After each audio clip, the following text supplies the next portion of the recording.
The City of Whispers. In a remote place where the sun never shone and the moon seemed to always be hidden behind a curtain of gray clouds, there was a town called Ashwood. It was a place where silence was a living entity, and whispers were the only sound heard.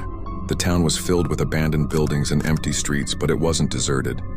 People lived there, but they were people who had been consumed by the silence. They moved soundlessly, with empty eyes and pale faces. One day, a young man named Alex came to Ashwood in search of answers.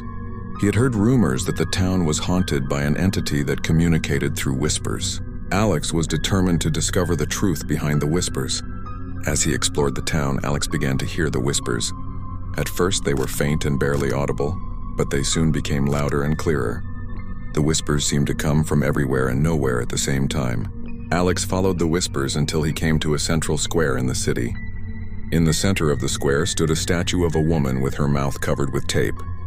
The whisper seemed to be coming from the statue. Suddenly, the statue began to speak in a whisper that seemed to come from all directions. "You can't hear me," the statue said. But Alex could hear it, and the more he listened, the more he realized the whispers were a warning. The statue told Alex that the city was doomed, that the silence was a curse that would consume everyone who lived there. But Alex couldn't stop listening. The whispers grew louder and clearer, and soon Alex found herself consumed by the silence. The last time anyone saw Alex, he was walking the streets of Ashwood, his eyes empty and her face pale. She no longer spoke, only whispered.